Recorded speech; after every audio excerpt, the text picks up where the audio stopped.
It's Spoilerin Time, which means we take all of that hard work we do on Cordkillers telling you about how to watch things, watch some things, and talk about them in a spoilery way. This week we'll be talking about episode 5 of season 2 of The Office UK, and of course, episode 6 of season 8 of Game of Thrones, aka the series finale of Game of Thrones. I'm Tom Merritt. With me, of course, Brian Brushwood. Hey, man. And of course, special guest Jenny Josephson joining us. But most importantly, we have to start by checking out the summer movie draft.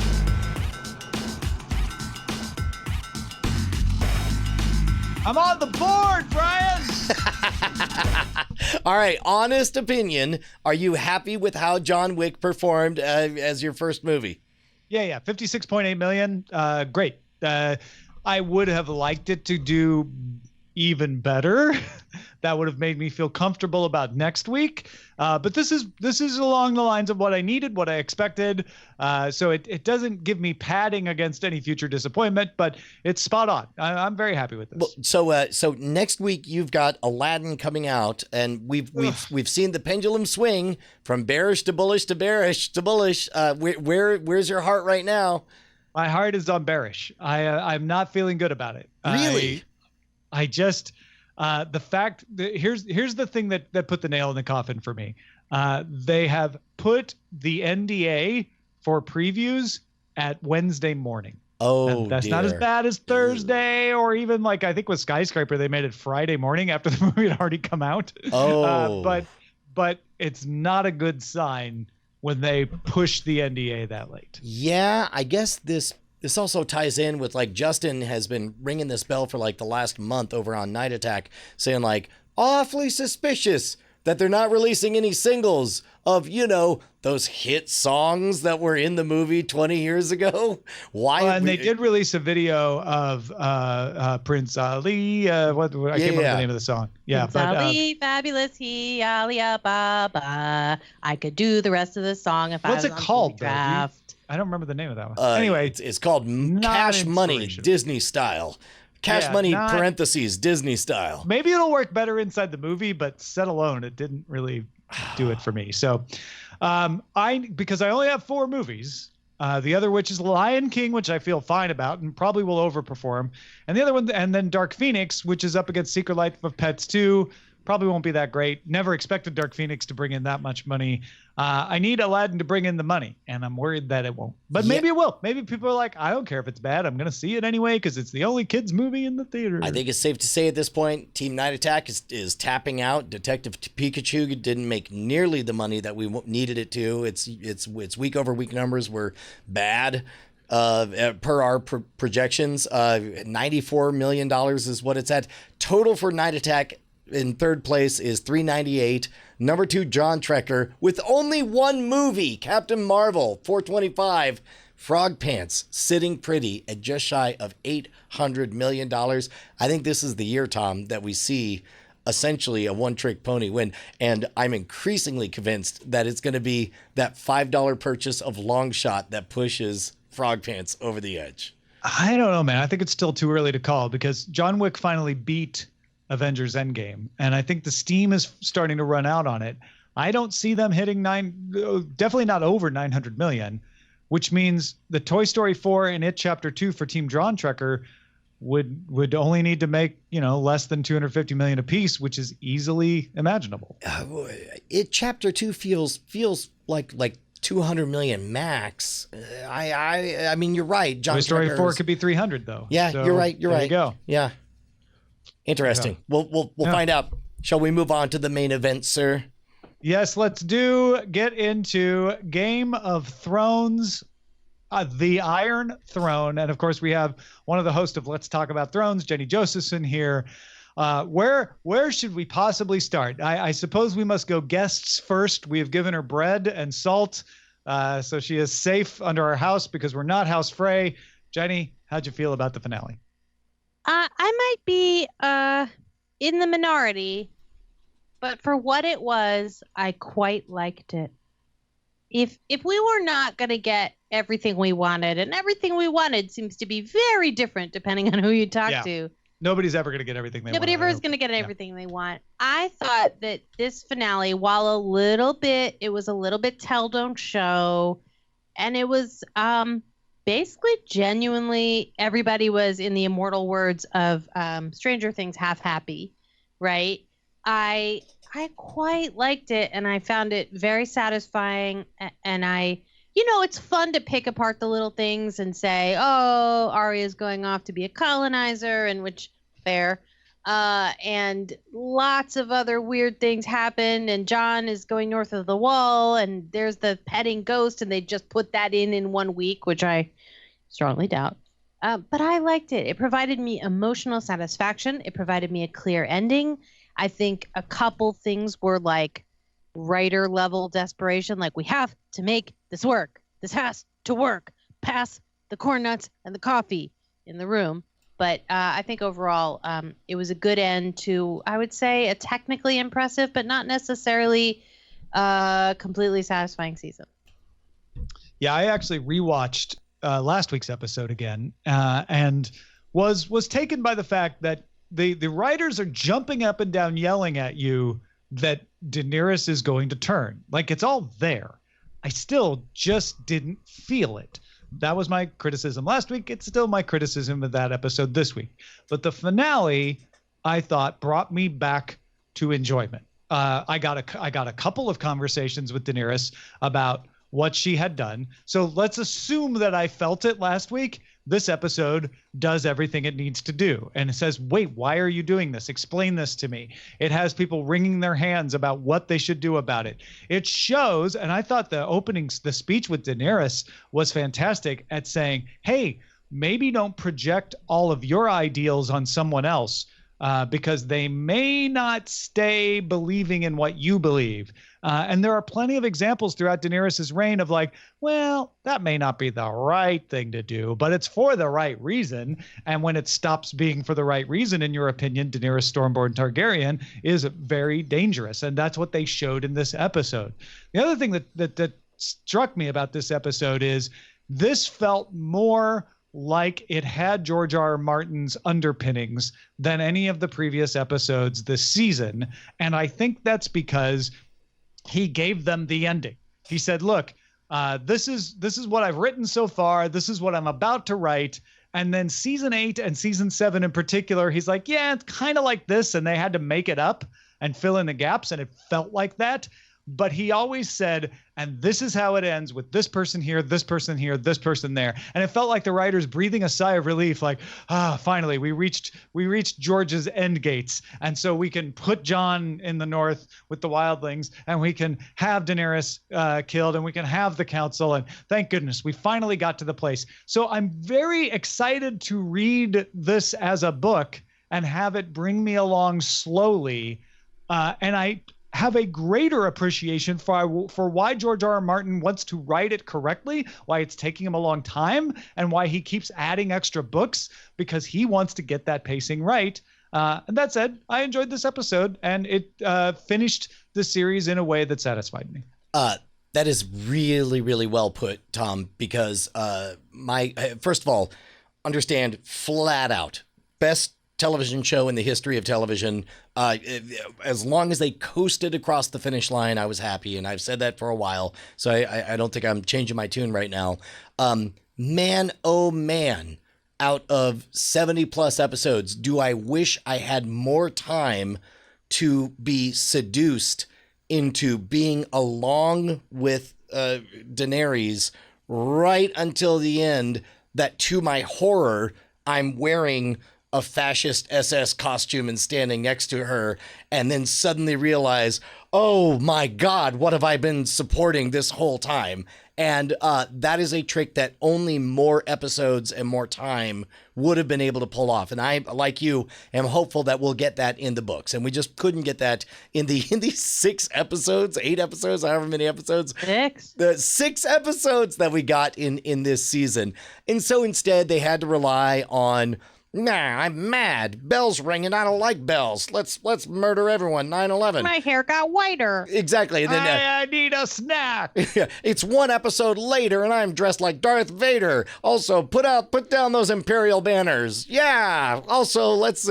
It was a stark and painful departure to suddenly hear her talking like a tin pot dictator, to suddenly sound like she's running a banana republic, to use leaning so heavily on the trope of like, we'll liberate this and liberate that and liberate all the liberatings. But I mean, what else are you going to do? Here's the other thing. We have talked on this show for a while about how binging things just flat out gives it an upgrade over watching week over week. And I think back to all of the complaints I've heard over the last 2 weeks, like, oh man, so messed up that John would leave Ghost without even so much as petting him on the nuzzle. And likewise, like, in my complaint with, well, what does it mean for Sir Jaime to knight Brienne? I mean, you know, it's like he's a traitor to the Republic. What does any of this mean? Felt all of that in this. If I was watching them one after another, all of this would have been much more impactful.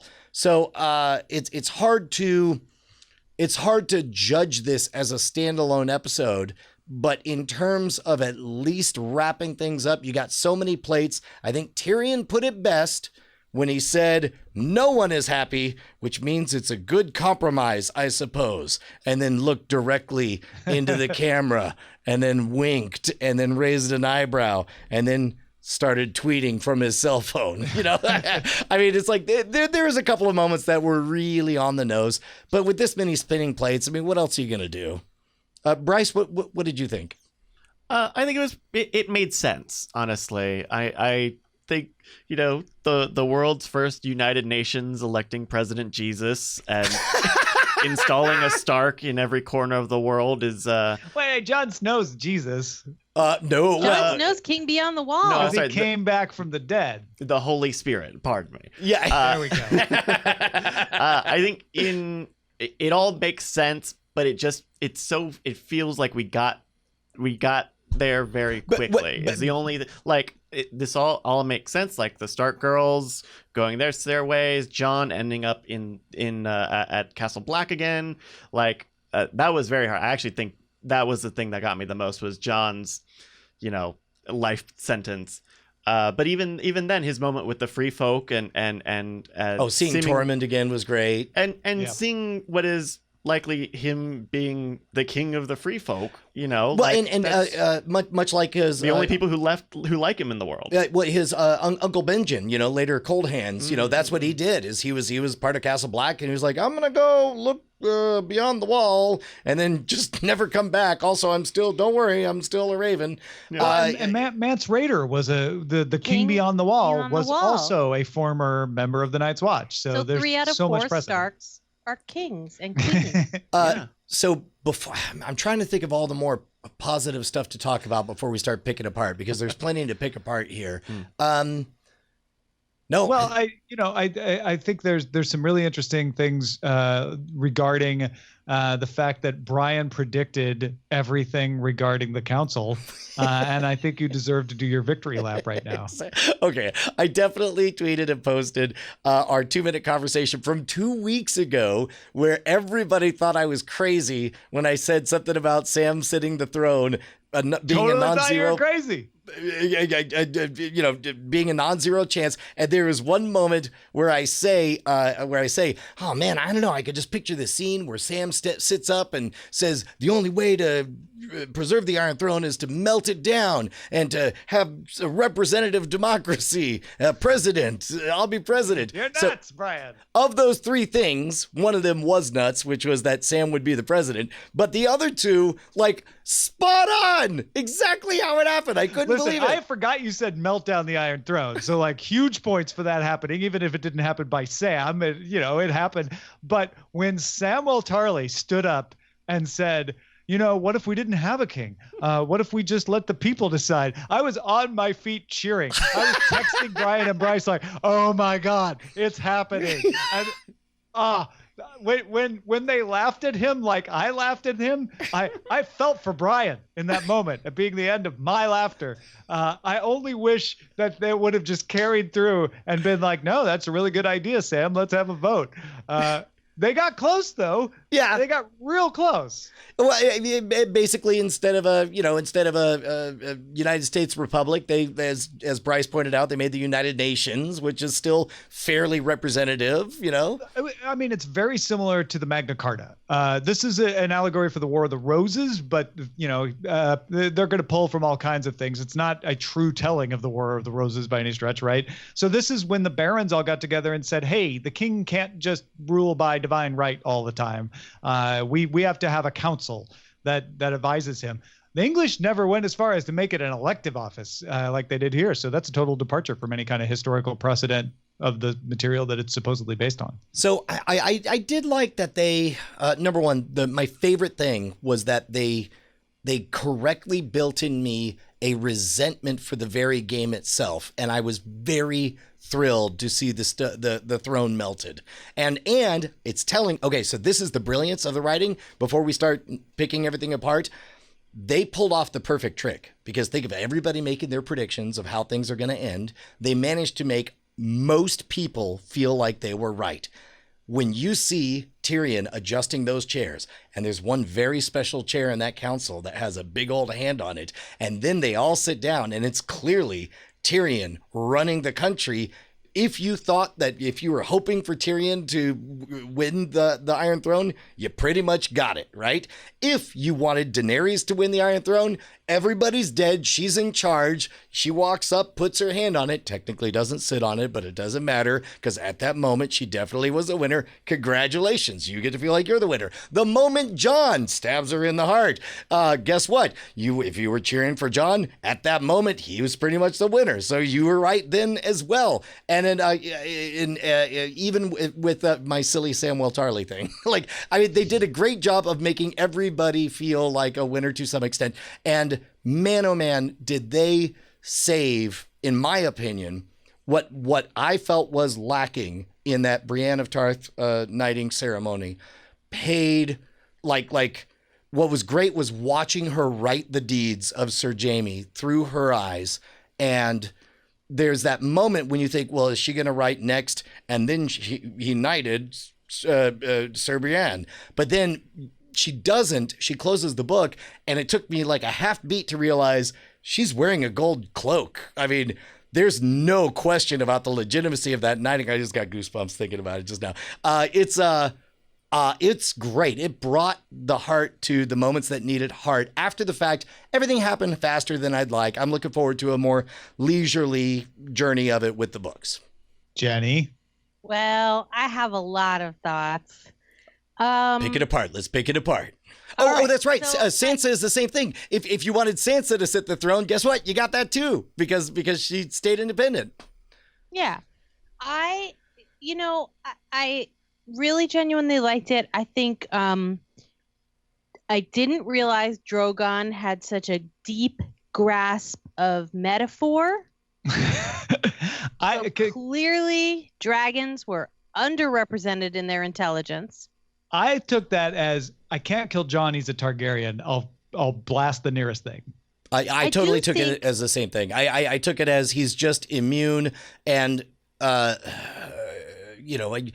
if you have a dog who's very loyal and protective, then you recognize what you're seeing in that moment where dogs know that certain humans are in bounds and out of bounds. And it was clear that Jon was out of bounds, so he got as close as he could to inbounds. I do think that 6 months from now in this timeline that we won't see, Jon will be somewhere up with the wildlings, and there'll just be this flap of wings, and Drogon will come and be like, I know you killed my mom, but your family and he'll just be like the dragon north of the wall, which is a perfect place to have a dragon. So like, no, Drogon just walks up and gives Jon a kiss. yeah, it's just like, I need a friend. It's Godfather 2. I mean, you guys are joking, but like I'm totally thinking in terms of alpha male behavior in a pack of dogs, and we've already seen that connection with him and the direwolf. I totally believe that, because absent a pack, I feel like Jon's the closest thing he's got, and Drogon's like, well, I guess there's a bunch of lore about the fact that the dragons can't. It's very hard for the dragons to be mounted again after their trainer, after their human dies, and all that. I don't claim to understand all the ins and outs of it, but there's a bunch of precedent in Martin's writings about that. Yeah. Well, I thought, look, like much like Star Wars movies, they share something in common with the season finale of Game of Thrones, and in some senses, this whole season, which is you always want more. You always want every detail. You always want this. You always want that. Like I wanted a little bit more of Brienne of Tarth, in her development. Like I wasn't totally thrilled with everything that happened with her and Jaime, other than I did like the knighting, but I didn't love what came after and the way that she was crying in the courtyard, although I always interpreted that as her crying for his lost soul and not for like, don't leave me. But I wanted to know what happened to Gilly. I assume Ilaria was dead. There's like a bunch of loose ends that just weren't addressed. Like Sam is in a maester's gap. Did he have to give up his girl and his son, or did they just go to? He's in a Grand Maester's. Yeah, he's the Grand Maester. Yeah. Yeah. I mean, at that point, not that. Yeah, if they you're all the kind of look the same, so that happened fast. well, and again, so you see this directorially, because they had another challenge, not only from the writing and the storytelling and all that stuff, but directorially, I felt like they intentionally represented that by making so few people. So many scenes before, you feel the crowds, you feel the chaos, you feel the interactions between people. It was dead silent and everybody was alone. And what I took it to mean, to the best of their ability, is yes, we're going to represent an entire country with one human being, and we're not going to have anyone else to distract from you. This person is going to speak for the Archmaester, as the Archmaester of the Maesters Guild. This person is going to speak for the North. This person's going to speak.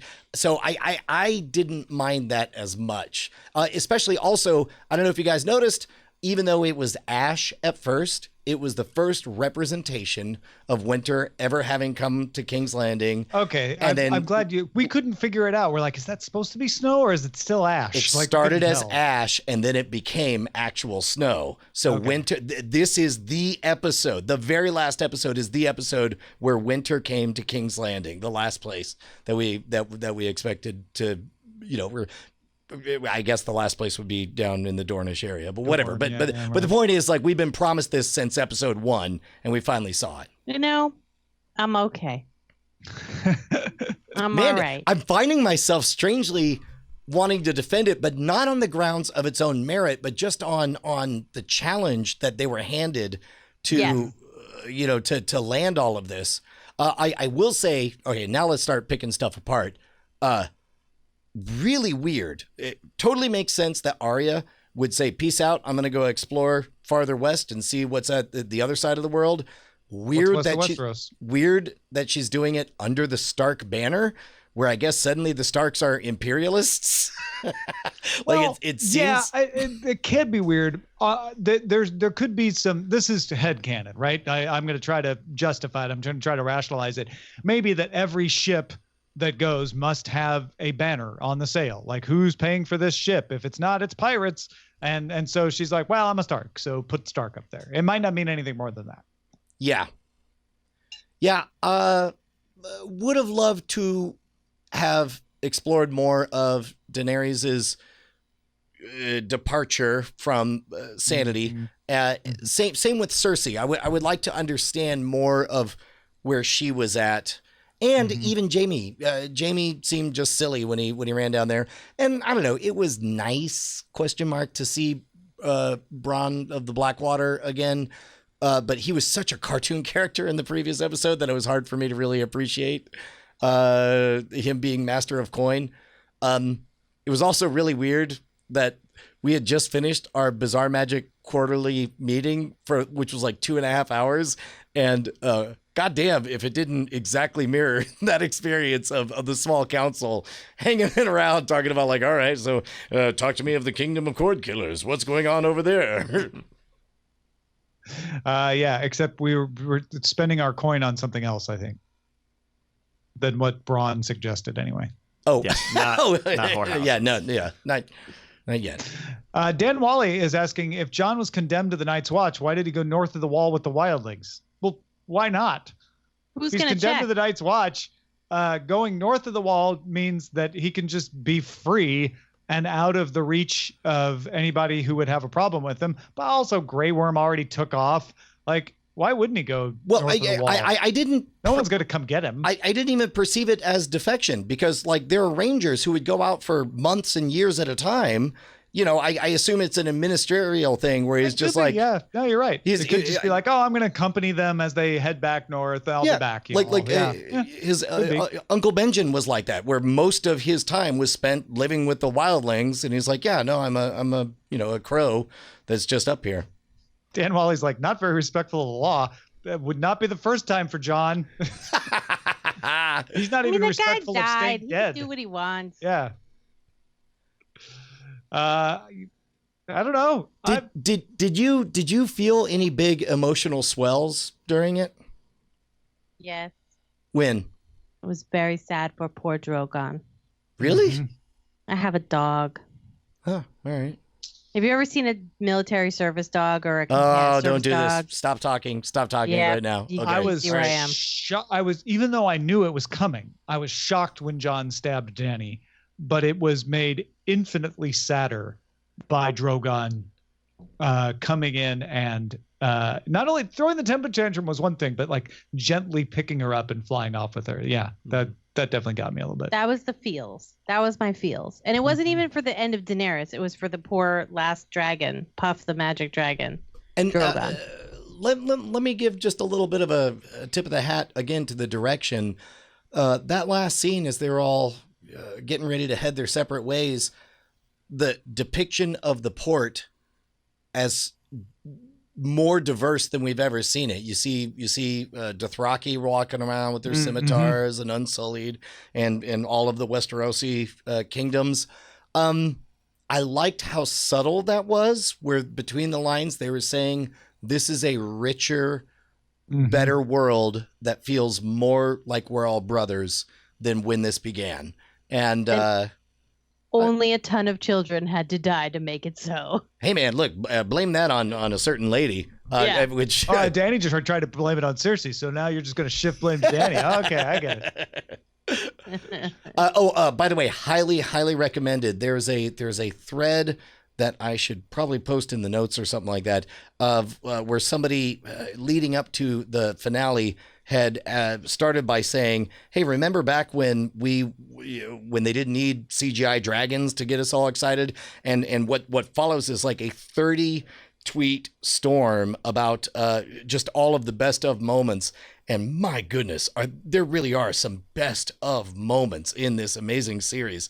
And I can't yet know what it's like to binge the entire thing straight through, but I'm going to guess that all of our complaints will be very muted to anybody who sits down and experiences this as one, 75-hour epic or whatever.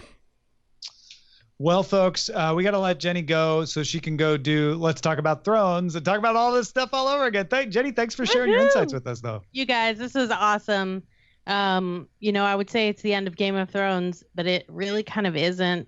Like, we're going to get some more shows. We're going to find out some more things. Yep. We've got those books. Those books are coming. So anyway, if you want to go check out letstalkaboutthrones.com, there'll be more of this, but longer. Thanks, Jenny. Bye. Thank you, Jenny. Any last words on Game of Thrones before we move on? No, Brian? just that I'm surprised that it's held up better over the last 24 hours than I expected. Because I remember watching it, having a couple of moments feeling a little bit bored. And I was like, well, I got to watch. It's the Super Bowl that took 20 years to lead up to this moment. I got to watch it. But now that I've had, time to digest the full meal, given the challenge that they were handed, I think they did, again, that line that Tyrion said, like, which was definitely written for the fans. They're talking about Jon Snow, but he says nobody's happy, which means it's a pretty good compromise. And that's how I feel about it. And I go back to what I'm going to repeat myself, but I go back to the fact that they had George R. R. Martin carrying them on their shoulders. Like, I'm not talking about Martin being in the showroom. I mean, having written the deepest show book that you could possibly have to write scripts off of. You just pull what you need, just the incredible resource. And then in season 6, sometime in season 6, they just pull the rug out and like, okay, folks, those are your targets to try to land on over there. Good luck. Right. Yeah, it's a pretty tough thing to pull off. And I like where they landed. So good job. Yeah, I agree. All right, let's talk about The Office UK episode Charity, all about comic relief, Red Nose Day, which I got the feeling because there was a little weird thing that felt like a commercial break, that there must have been an actual comic relief interruption to ask for donations or something. Because there was that weird part where it stopped and then you heard the music and they came back. I didn't catch that. All I caught is... how different. So we've already talked about how the UK office is much more ribald than the US office, and how David Brent is much meaner and unlikable, less likable than Steve Carell's Michael Scott. This episode, like, I get that the joke is that David Brent doesn't understand where the line of appropriateness is in comedy. But I strongly question whether anything like the stuff I saw in this episode would be produced, whether in Europe or in the US. Like, to represent over-the-line comedy, you have, first of all, like the attempts at the open mouth kissing of the receptionist of Dawn. But the moment they grab a random dude from his cubicle and David Brent is cackling as they force 5 people hold him down and they forcibly pull down his pants and expose his junk to the camera, which is pixeled out. And the guy's screaming to please stop. My children are going to see this. Like, I was surprised that and again, I'm now the father of 3 people. I'm in my mid-40s, so don't trust my comedy instincts anymore. But I'm just like, ooh, that's I'm not comfortable with even the fictitious representation of this. No, I mean, it's arguably the most egregious example, although it kind of depends on whether you feel like that type of shame is worse than a different type of shame, I guess. But I felt the same way. I'm like, oh, you just wouldn't depict that. And I think maybe part of the reason I found it so egregious is because I do remember being in college and having the type of friends where we would do that kind of thing to each other. And we would find it funny because we knew it was safe at that time. But just so much has changed over those past 25 and years. And that wasn't friends, right? Right. That was correct. Coworkers that aren't necessarily friends. Yes, no, they're not. And man, that was a wild episode. And plus also, just as David Brent is so much less likable than Michael Scott, likewise, Tim, he decides his prank is to just hide all of Gareth's stuff, and there's no art or guile to it. It's just like, you're just an asshole. You're just grabbing his stuff and hiding it. And at some point, it's clearly not fun for Gareth. It's clearly not fun for anyone except for him. The only sweet moment in this was when, he jokingly, because he seems pretty established in his new relationship with his new girlfriend.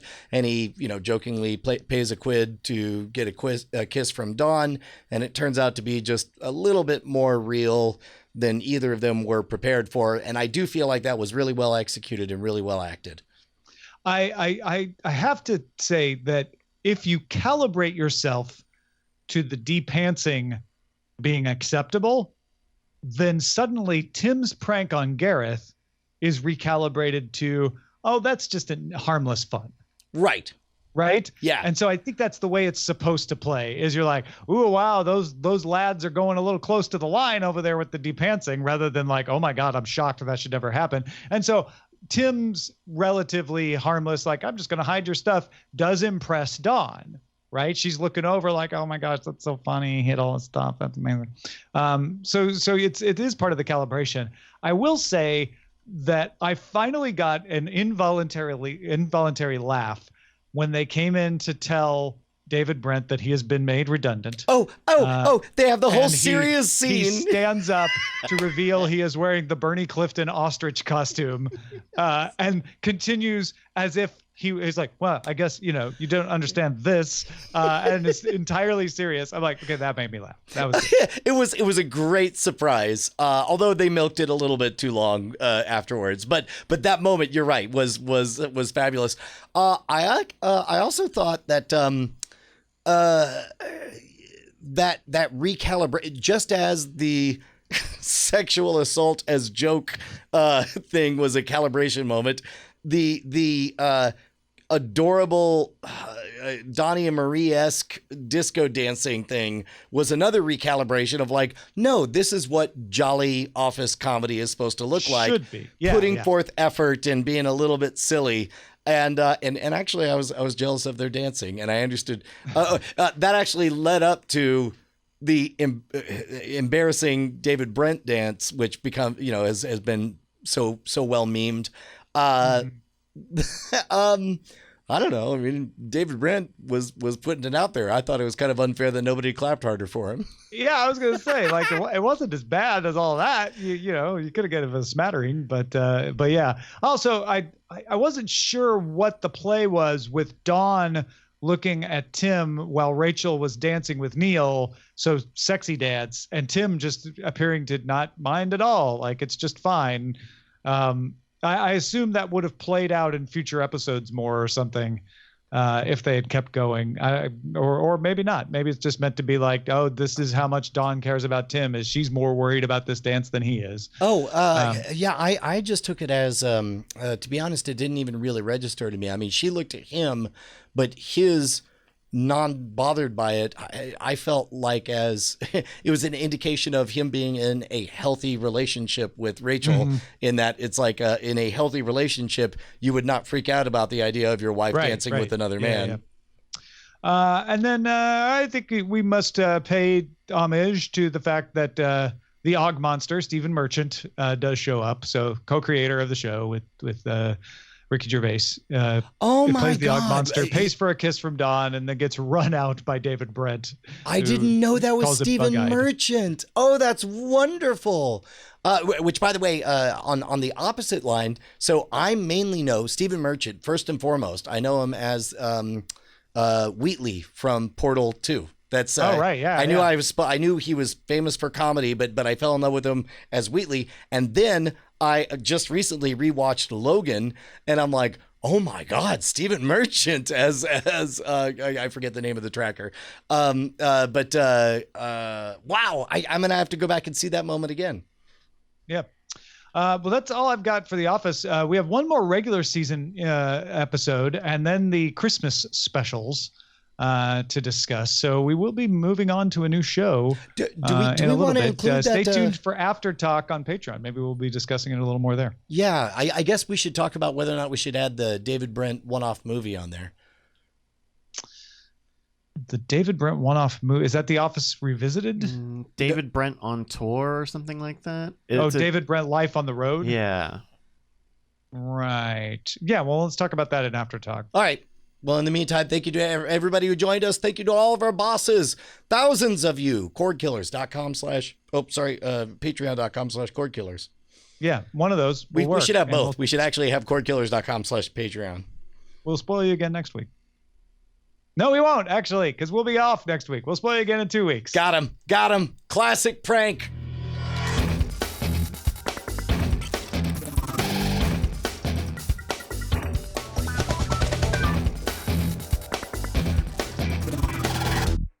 Hopes you have enjoyed this program.